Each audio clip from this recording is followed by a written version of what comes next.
Hi, I'm Professor Melko, Chemistry PhD, and your personal university chemistry professor. Today we're going to talk about chemical reactions and how to classify them. We have 5 different kinds: combination, decomposition, single replacement, double replacement, and neutralization. So let's find out all the ways we can classify these reactions and what dictates whether something will react or not. Let's jump into the lecture. So here's the 5 classes of chemical reactions. We're going to go into each one of these in more detail. In brief, we have combination, exactly what it sounds like. 2 things are combining together. In decomposition, 1 thing is falling apart. Single replacement, 1 thing is replacing another. Double replacement, 2 things are replacing one another. And neutralization, an acid and base are neutralizing one another. So the descriptions are pretty straightforward in terms of denoting what the molecules are doing within that chemical reaction. Let's start with combination reactions. Here's some combination reactions. You're going to be able to identify these based on the fact that there's only 1 product formed. Okay. Now there's coefficients in front, so there's multiple molecules, but it's just 1 type of product, magnesium oxide in the first case. So we have magnesium coming together in oxygen to make magnesium oxide. And here's a picture of that reaction at the bottom. You may have seen this demonstration before. If you give a little bit of energy to magnesium metal in the presence of oxygen, it starts burning very rapidly, creates a lot of energy, a lot of heat, and gets very, very bright. You actually shouldn't stare at it because it's so bright it could hurt your eyes. So magnesium plus oxygen, 1 example of a combination reaction. To counter that, there's decomposition reactions. Exactly the opposite. You'll be able to classify these based on there being only 1 reactant. Again, 2 molecules in this case, but there's only 1 kind of reactant here, and it is falling apart to produce multiple products, right? The exact opposite of the combination. 2 things coming together to make 1 product. Here it's 1 reactant falling apart to make 2 products. Decomposition versus combination. My favorite example of decomposition reaction is how airbags work. Turns out you have a little bit of sodium nitride in your steering wheel right here. This needs a little bit of energy to start decomposing, and so you can have this crash sensor in your car that signals to this sodium nitride to give it a little bit of energy. So when you get in a crash, this electronic signal goes and gives a little bit of energy to the sodium nitride, initiating this decomposition. And one of the products of this decomposition is a gas. And for every 2 molecules of sodium nitride, you get 3 molecules of a gas. And this gas quickly expands to fill the container. So you put a little sodium nitride in a container housed within this airbag that lives in your steering wheel. And once you start making the gas, it fills up this airbag. And all of that chemistry happens before your head even hits the steering wheel. Right? Beauty of modern chemistry. Saving lives. So that's that's decomposition and combination reactions. Now we get into another 2 that are frequently paired up: single replacement and double replacement. Okay, single replacement you're going to identify based on there being a single element on the left. Now this is going to differ from combination or decomposition because it's 2 things at least on the left and 2 things at least on the right. Whereas before we had a single reactant or a single product. Here we have multiple reactants, multiple products. Okay, so that means it's either single replacement, double replacement, or neutralization. It's single replacement here because there's one of these reactants that is a single element, and correspondingly one of the products that is a single element. The reaction here is that one of these elements basically kicks out the other element and takes its place or replaces it. So here in the first one we have iron that comes and kicks out copper, and copper leaves. So now iron gets to steal sulfate and make iron sulfate, and copper is left on its own as the product. So this is the familiar look of single replacement, an element replacing another element.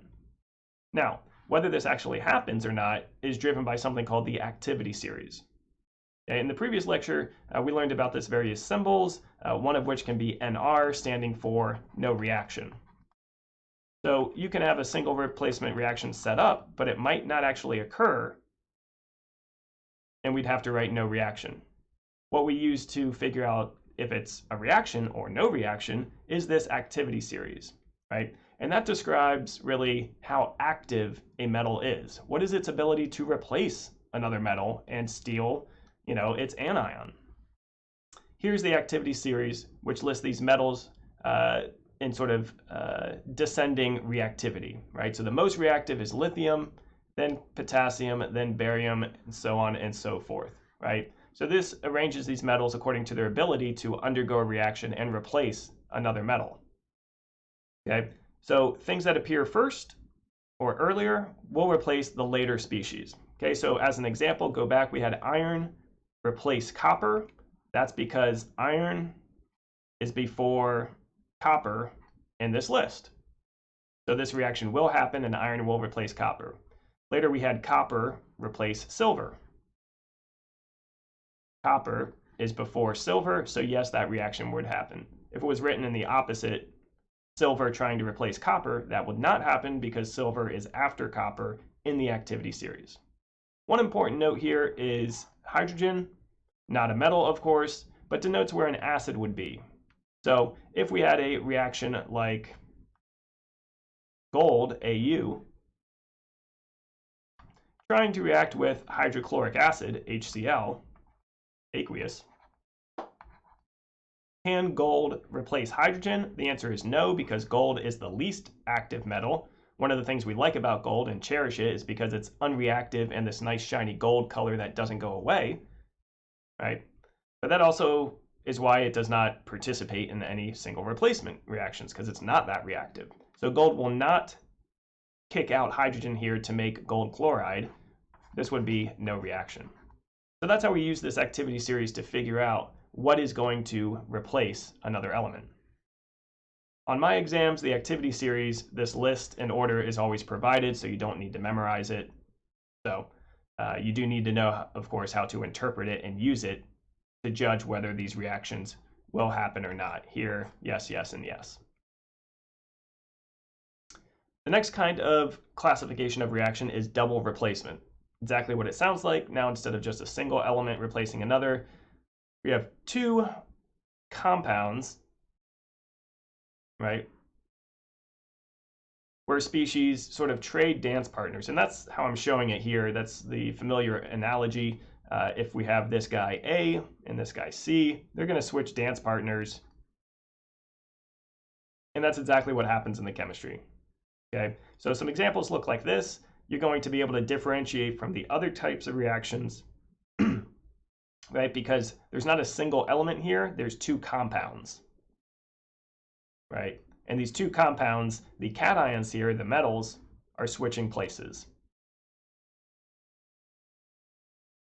Okay, now similar to the single replacement, there's something that dictates whether a reaction will occur.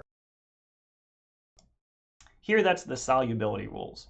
Okay, so you'll notice on the right, although aqueous things were coming together, we're forming a solid.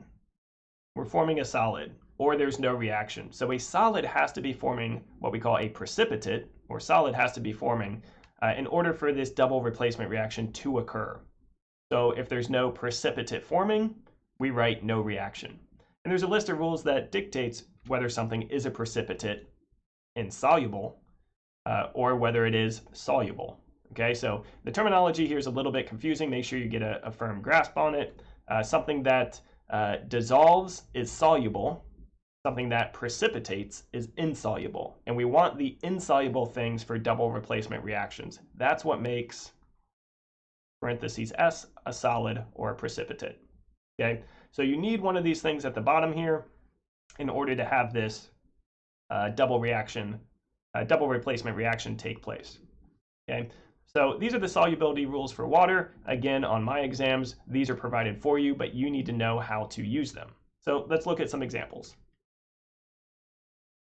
These reactions we had written before. Let's explain with the solubility table why they do or don't occur.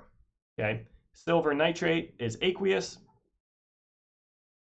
Sodium carbonate is aqueous, and this term aqueous means these ions are, separated and dissolved in water. They're soluble, and that's because nitrates are always soluble. So silver nitrate is soluble, right? And so these soluble things we write with AQ.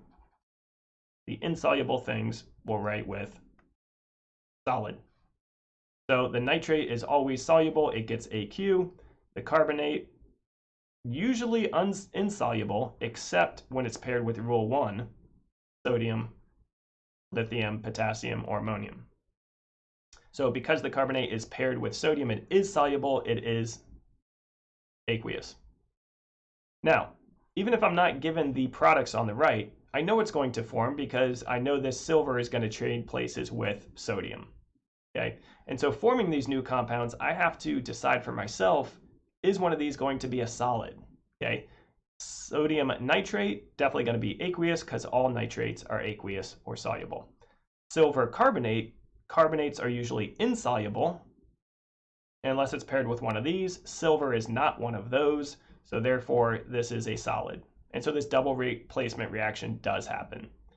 Similarly, in the second one we get barium chromate. Chromate is usually a solid unless it's paired with one of these. Barium is not one of those exceptions, so it is a solid. In the third reaction, sodium chloride and lithium nitrate, right? This should produce sodium nitrate and lithium chloride. So thinking about this, nitrates are always soluble, aqueous. Lithium chloride, let's see where the chlorides here, halide ions, always soluble unless it's one of these, right? And lithium is always soluble, so this also is aqueous. So because for both the products I can write aqueous, I instead write no reaction. Nothing is actually happening, everything is still just dissolved as ions. So there's no net reaction, and I write no reaction. Let's try a practice problem. Feel free to pause the video here and try this for yourself. Then I'm going to solve it.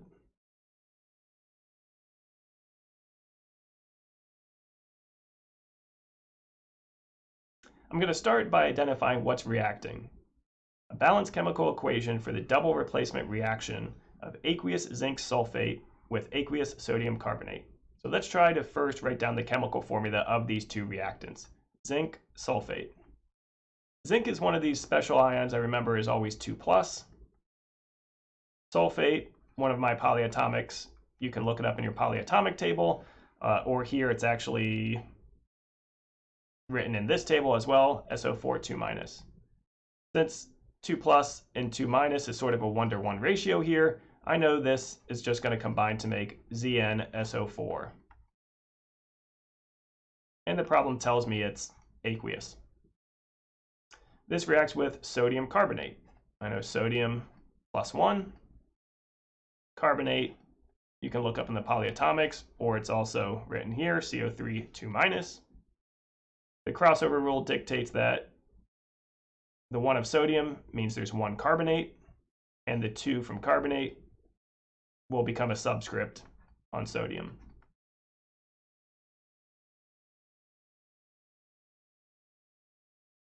This is also aqueous, as I'm told in the question. So now, a double replacement reaction. This means I know zinc is going to combine with carbonate. I can figure out that that's ZnCO3. And I can figure out that the other thing, sodium, is going to combine with sulfate, right? These things are switching dance partners. For the same reason here, sodium +1, sulfate 2-. I'm going to wind up with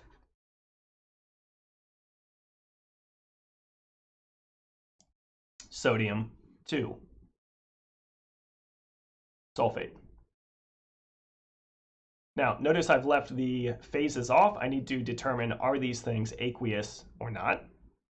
Sulfates, usually aqueous, especially with sodium. So this sodium sulfate is definitely aqueous. Zinc carbonate, carbonate insoluble. Zinc's not one of the exceptions. So this zinc carbonate is solid. If it was aqueous and everything was aqueous, I would just stop and write no reaction. But because I have a solid, I know this double replacement reaction occurs, and now I can go on to worry about balancing these if necessary. So here's my double replacement reaction. Everything has a phase. All the formulas look correct to me. Zinc sulfate, sodium carbonate, zinc carbonate, sodium sulfate, yes. And now I can try to balance this. I'm going to treat the polyatomics together as one unit. So there's one sulfate. Just keep track of these down here. There's one sulfate on the left, and there's one sulfate on the right. So that looks good. I'm going to look at the other polyatomic, CO3. There's one CO3 unit on the left. There's one CO3 unit on the right. That looks good. Zinc. One zinc on the left, one zinc on the right. Sodium's 2 on the left, but there's also 2 on the right. So it looks like everything is actually already balanced as written. So this is my balanced chemical equation for the double replacement reaction of aqueous zinc sulfate with aqueous sodium carbonate to produce zinc carbonate and sodium sulfate. Last type of reaction we need to talk about is neutralization. And this is when an acid and a base get together, they neutralize one another. And you always produce water in these reactions, okay? So you can always usually recognize these because one of your products is going to be water, right? You have to be a little careful. There are other reactions that also produce water. So you want to make sure you have an acid, and we've talked about acids in previous lectures, combining with a base. There's different types of bases, but a lot of times they'll have this OH unit or hydroxide unit.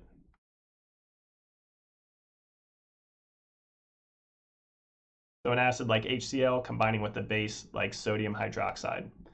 The acid and base neutralize one another to make water, plus this other ionic compound. And the terminology we use is salt.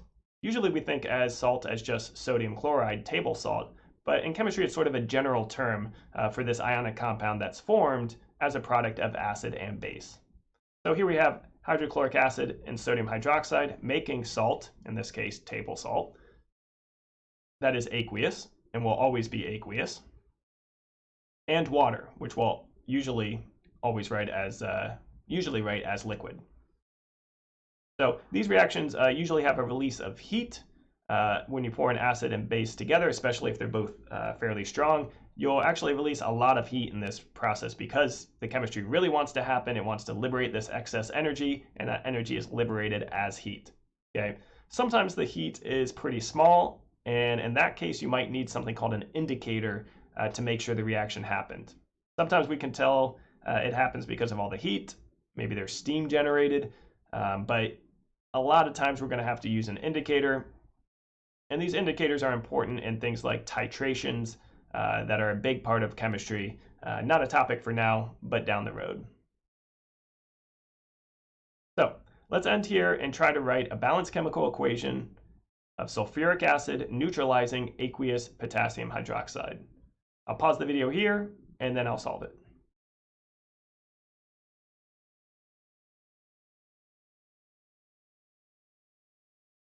Okay. Hopefully you had a chance to try to solve this one on your own. Write a balanced chemical equation of sulfuric acid neutralizes aqueous potassium hydroxide. So just reading that word neutralizes tells me it's a neutralization reaction. That's how I would classify this reaction. But let's try to write it for ourselves. Sulfuric acid, I just know, is H2SO4. And these acids I always write as aqueous. I've also learned before that these 8 polyatomic ions become ic acids. 8 becomes ic, ite becomes us. So sulfuric, I know comes from the sulfate ion, and I can come up with H2SO4. This neutralizes aqueous potassium hydroxide. I know potassium is K. I know hydroxide, here in the polyatomic table, is OH. These two things are neutralizing one another. I know automatically I'm always forming water, H2O, and liquid. And the other thing I'm forming, well, I've gotten rid of H and O. The other ions have to combine, so potassium is combining with sulfate. Due to the charges, I know that is K2SO4. That is the salt that is formed. Okay, so here are the chemical formula. Sulfuric acid looks right, potassium hydroxide looks right, water I know is right, potassium sulfate looks right. That's the neutralization reaction. But as always, we need to make sure these reactions are balanced.